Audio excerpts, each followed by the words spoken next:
السلام عليكم ورحمة الله وبركاته. متابعينا الكرام في كل مكان، كل يوم في النادي الأهلي في جديد. الفترة اللي جاية لحد فتح باب القيد، لحد ما الفريق يسافر بإذن الله ويوصل بسلامة الله إلى أمريكا للمشاركة في نهائيات كأس العالم للأندية اللي هيفتتحها إن شاء الله النادي الأهلي بالملاقات إنتر ميامي. كل يوم في جديد. صفقة مصطفى محمد لاعب نانت الفرنسي، النادي الأهلي اتقدم بعرض رسمي لنادي نانت الفرنسي، طالب مصطفى محمد بعقد 3 سنين مقابل 3 مليون يورو، ونادي نانت بيتكلم في 4 مليون يورو. اللي هو مصطفى محمد هيكون بديل وسام أبو علي اللي جاي له عقد احتراف في نادي انتر فرانكفورت ب9 مليون يورو. النادي طالب 8. النادي باعت عرض النادي الأهلي ب8 مليون يورو. النادي الأهلي بيتكلم في 10 مليون يورو.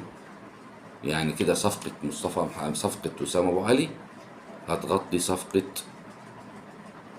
مصطفى محمد، وصفقة كبيرة تاني. زي ما وعدتكم، زي ما قلت لكم ان انا هجيب لكم كل الاخبار، الصفقات النادي الاهلي مش هتكلم عنها وابقى متاكد من مصدرها الا لما توصل للرتوش الاخيره. رسميا النادي الاهلي بيرسل لوزاره الداخليه والشباب والرياضه واتحاد الكوره، بيستأذنهم ان هم يساندوا مصر والنادي الاهلي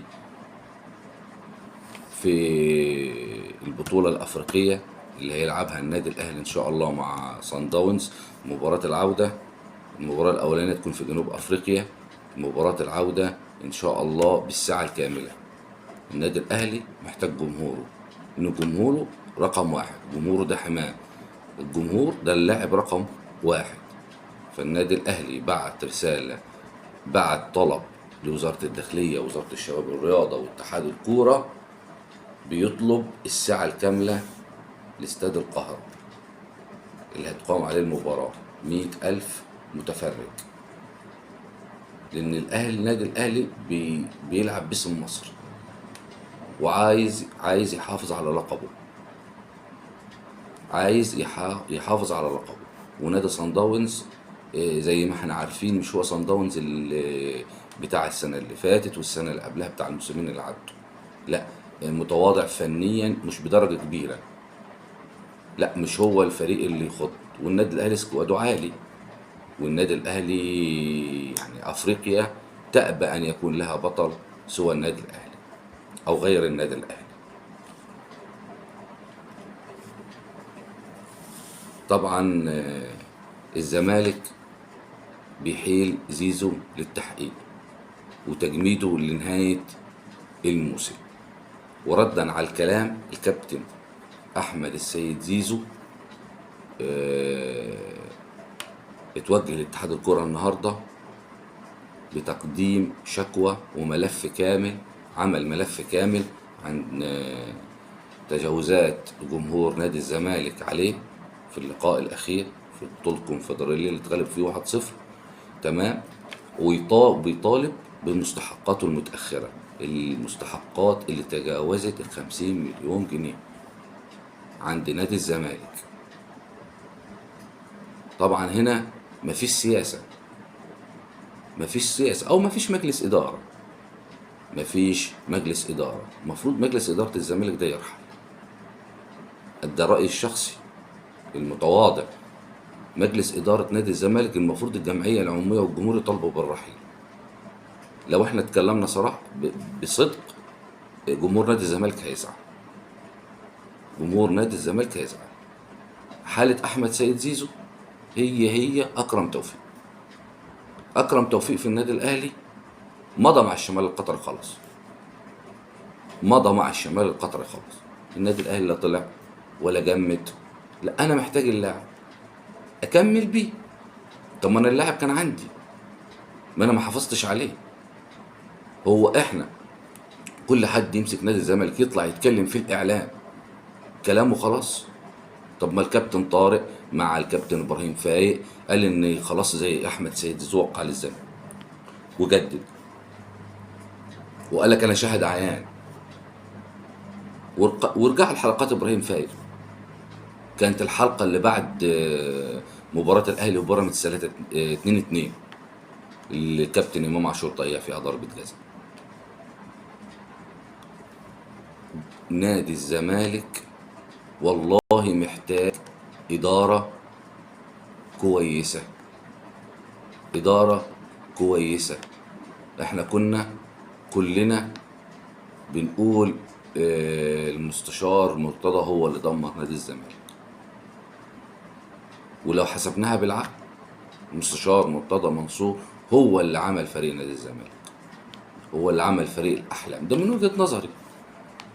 نادي الزمالك عايز حد يمسكه من ابنائه المخلصين، من ابنائه المخلصين، ويجيب ناس، يجيب ناس في لجنة الكورة، في الاسكواتنج، يجيب ناس قلبها على النادي، ناس قلبها على النادي، ناس تعرف تجيب لعيبة.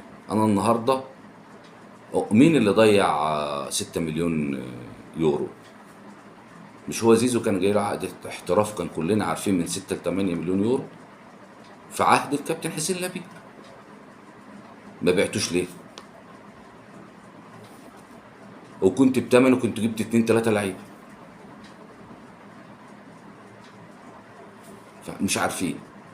نادي الزمالك والله انا زعلان عليه، لان هو يعني بصراحه بعد النادي الاهلي نادي الزمالك 23 سنه ما بيلعبش في البطوله الافريقيه، او 22 سنه مش ما بيلعبش يعني ما خدهاش، وهو تاني فريق اكبر تاني فريق حصل على اللقب، اكبر تاني فريق حصل على اللقب. النادي الاهلي 12 وهو 5. حرام اللي بيحصل في نادي الزمالك. جمهور نادي الزمالك يا ريت اقعد واحسبها كويس، اقعد واحسبها صح. بلاش ان حد يطلع في الاعلام. يعني الكابتن احمد حسام ميدو انا ما بختلفش معاه في حاجه، وانا بحترمه وبحترم كل جمهور نادي الزمالك فوق دماغي من فوق، لان هي فعلا قلعه رياضيه كبيره، مش صغيره، لا قلعه رياضيه كبيره. القلعه الرياضيه الكبيره لازم يبقى فيها ناس تحافظ عليها، ناس تخاف على اسم نادي الزمالك. مش نادي الزمالك اللي يتهزم من فريق مجهول الهويه. مش هو نادي الزمالك، مش هو نادي الزمالك اللي لعبته بتقعد بالشهور ما بتقبضش. مش ده الزمالك اللي احنا هنعرفه. كابتن احمد حسام ميدو طلع وقال انا معايا شيكات مفتوحه. طب فين هي؟ انت النهارده مش عارف تجدد للونش، مش عارف تجدد لاحمد سيد زيزو، مش عارف تجدد لحسام عبد المجيد، مش عارف تجدد لمحمد شحاته. طب فين؟ فين يا كابتن حسام الشيكات اللي معاك؟ فين رجال الاعمال المحبين لنادي الزمالك؟ اصل انا النهارده لما اكون راجل اعمال محب لنادي الزمالك لازم اشوف مجلس الاداره قلبه على نادي الزمالك، عشان اعرف ادي فلوس واعرف فلوسي رايحه فين وجايه من فين. ما انا النهارده والله ومش اتهام، مش اتهام، انا النهارده مش هدفع جنيه يتصرف منه نص جنيه ونص جنيه يتحط في الجيب. لا، ما ينفعش. انا صعبان عليا اللي بيحصل في نادي الزمالك، بغض النظر جماهير نادي الزمالك تختلف تتفق معايا، بغض النظر عن اي حاجه. انا بتكلم والله، يعني ربنا اللي هيحاسب كل واحد على نيته، ربنا اللي هيحاسب كل واحد على نيته. في لعيبه في نادي الزمالك محدش بيسمع عنها. كابتن محمد عبد الشافي مثال الاخلاق والادب، احتاجناه او احتاجتوه كجمهور نادي الزمالك وكاداره نادي الزمالك رجع ما تكلمش. انت النهارده ناصر ماهر بيقول لك خلاص انا مش مجدد تاني. عبد الله السعيد جاي له عقد من النادي المصري، طب ايه، نقفل النادي يعني؟ انا راجل اهلاوي، انا راجل اهلاوي، بس معلش من وجهة نظري انا ما بقتنعش ان نادي بيراميدز ده لقاء قمة. هو لقاء قمة حاليا، لانه النادي الاهلي ونادي البيراميدز هم اللي بينافسوا على الدوري. لا، هي مباراة القمة اهلي زمالك، وانا ما بخافش من الزمالك الا وهو واقع فنيا. انا عن رايي كاحمد، كراي احمد، ما بخافش من نادي الزمالك غير وهو واقع فنيا وسكواده عالي وكوره صح. ما بقلقش من نادي الزمالك. يا ريت جماهير نادي الزمالك ومجلس ادارته، يا ريت الفيديو ده يتشير، يوصل لاي حد من محبين نادي الزمالك. والله بجد انا مش بغض النظر ان انا اجيب ناس تكون بتحب الزمالك او ناس من لعيبه كره الزمالك، لا، ما انا ممكن اجيب حد ينفعني انا كاداره. مش عيب ان احنا نتعلم، العيب ان اعلام الزمالك يطلع يضحك على جمهور نادي الزمالك. فين اللي كانوا بيقولوا الكابتن مرتضى منصور مرحب ان الكابتن محمود الخطيب يجي يعمل معايشه؟ فده كان ضحك على جمهور نادي الزمالك عشان يعرف فن الاداره الحديث. راحت فين الناس دي؟ الناس دي ليه دخلت جحورها؟ ليه كان كل اللقاءات ان احنا نشتم في جماهير النادي الاهلي؟ دي كوره، دي كوره، مش ان انا اطلع اغلط في جمهور نادي الاهلي والنادي الاهلي يغلط في جمهور نادي الزمالك ونادي الزمالك يغلط في لعيبته ونادي الزمالك يغلط في لعيبه نادي الاهلي. لا طبعا، دي كوره. احنا مش عايزين الاعلام اللي بيبث فتنه في بين الجمهورين، مش عايزينه. انا عن نفسي مش عايزينه، انا مش عايزه. انا اطلع احلل كوره بما يرضي الله، احلل اللي انا شايفه بغض النظر يتفق مع مين، ما يتفقش مع مين، يعجب مين ما يعجبش مين. انا احلل بما يرضي الله. انا اطلع اتكلم على جمهور نادي الزمالك وافهمه الحقيقه، افهمه الدنيا، افهمه الامور رايحه فين من فين وجايه من فين. نادي الزمالك بيضيع، نادي الزمالك بيضيع. كابتن حسين لبيب المفروض يقدم استقالته بعد اللي حصل ده. واللي عايز يغلط فيا من جمهور نادي الزمالك يتفضل، انا ما عنديش مشاكل، انا بتقبل الراي والراي الاخر. مش بقول لك انا بطلع ترند ولا بطلع كيان، لا، انا حبا في كيان نادي الزمالك اللي هو جاب لعيبه، وجاب لعيبه مش لعيبه وخلاص. كابتن حازم امام، كابتن عبد الحليم علي، وغيرهم عشان ما انساش حد. فين فين نادي الزمالك؟ والله انا صعبان عليا اللي بيحصل فيه بجد، يعني حرام اللي بيحصل في نادي الزمالك. ممكن حد يقول لك انت زملكاوي، والله العظيم انا اهلاوي ابا عن جدا عن جدا عن جدا. عيلتي كلها ما فيهاش غير يمكن 2 أو 3 زملكاويه، كلنا اهلاويه. النادي احنا اتولدنا النادي الاهلي عودنا ان التعادل هزيمه. ما عندناش احنا فريق يتعادل فريق يتغلب، ان ما فيش نادي بيكسب كل البطولات او نادي بيخسر كل البطولات. لا، احنا عندنا فوز فوز فوز، ما بنشبعش بطولات. احنا كجمهور ما بنحتفلش بالبطولة الا في يومها، تاني يوم خلاص. تاني يوم احنا بنآزر في اللعيبة، بنآزر في الجمهور. احنا مع جمهور، مع مجلس إدارة النادي الأهلي، ونفسنا نلاقي أندية كتير زي النادي الأهلي، نادي الزمالك، اتحاد، الإسماعيلي، الأندية الجماهيرية دي، الأندية اللي بتبرز لعيبة صح، ونتعلم ونفهم فن الاحتراف. انا النهارده طلع عندي لعيب، اللعيب ده مثلا ب 100 مليون. طب انا ما ابيعه واستفاد بال 100 مليون واجيب لعيبه تاني غيره. يعني هو ممكن مثلا يجيب لي 3 لعيبه. ده اللي انا بتكلم فيه. النادي الاهلي بيواصل تدريباته بجديه استعدادا لمباراه بيراميدز اللي هي ان شاء الله بعد بكره يوم السبت الساعه 7 بطاقم تحكيم هولندي. وان شاء الله يكون التوفيق للحكم وطاقم التحكيم. وعايزين الجمهور النادي الاهلي الساعه كامله، لا مش الساعه كامله، ال100,000 مثلا او ال50 اللي مسموح بيهم.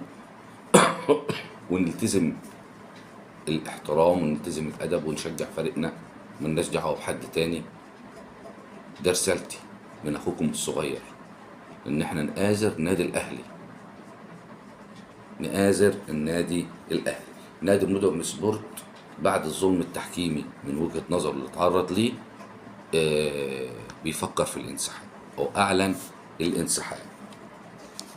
طبعا في خبر حلو لجماهير النادي الاهلي. نادي الاهلي شركة نادي الاهلي اعلنت عن تعاقدها مع بنيتي، وده اعلى مستوى تعاقد عمله النادي الاهلي. طبعا هم ما اعلنوش عن القيمة بتاعة التعاقد. الشركة دي بتعمل ملصقات رياضية، هتعمل ملصقات رياضية لكأس العالم للأندية اللي مشارك فيه النادي الأهلي وكل البطولات الكبيرة، وكل البطولات الكبيرة. طبعا في خبر تاني اللي هو التصنيف الكاف آخر 5 سنوات. النادي الأهلي تصدر القائمة طبعا كعادته ب 78 نقطة، ويبعد 21 نقطة عن أقرب منافسيه اللي هو صن داونز 57 نقطة. طبعا أخيرا قررت لجنة الاستئناف باتحاد الكرة. اتحاد الكرة طبعا النهاردة أعلن اجتماعه اللي يوم الخميس أعلن عن قرارات. معلش أنا هقراها لكم من الموبايل. قررت لجنة الاستئناف بالاتحاد المصري لكرة القدم في جلستها المنعقدة اليوم ما يلي: أولا، ضم التظلمات المقدمة من أندية الأهلي والزمالك وبيراميدز ليصدر فيها قرار واحد، وذلك لوحدة السبب والموضوع والأطراف. ثانيا، التأجيل لجلسة 24 أبريل 2025، وذلك للاطلاع على التظلمات والمستندات والمذكرات المقدمة من كافة أطراف التظلمات بجلسة اليوم. ثالثا، صرحت اللجنة لكل من نادي الزمالك ونادي بيراميدز بإحضار صورة رسمية من اللجنة الأولمبية بالقرار الصادر منها في هذا الشأن على النحو الوارد بطلبات الناديين. رابعا، يطلب من رابطة الأندية المصرية القرارين الصادرين منها بخصوص مباراة الزمالك والأهلي وأسباب القرار الصادر بتاريخ 30 مارس 2025. صدر القرار بحضور المستشار محمد عبد صالح رئيس اللجنة، وعضوية المستشار طارق النفراوي، والمستشار سمير كمال، والمستشار محمود علاء، وأمانة سر كريم أنور. لا تعليق طبعا، لا تعليق. احنا دلوقتي بختم كلامي وحلقتي ان مباراة نادي الاهلي مع نادي بيراميدز هي الاهم في الوقت الحالي. لا صوت يعلو فوق صوت مباراة القمة بين الاهلي وبيراميدز، هي اللي هتحدد مصير واتجاه نادي الاهلي، هتحدد مصير واتجاه نادي الاهلي. لا قدر الله نادي الاهلي اتغلب فيها، هيكمل الدوري بالناشئين وبعض العناصر. النادي الاهلي فاز باذن الله، ان شاء الله ان شاء الله ان شاء الله التوفيق يكون لصالح النادي الاهلي. هيبقى الفارق نقطة ان شاء الله، دي هتتعدى، وباذن الله الدوري اهلاوي. والسلام عليكم ورحمة الله وبركاته.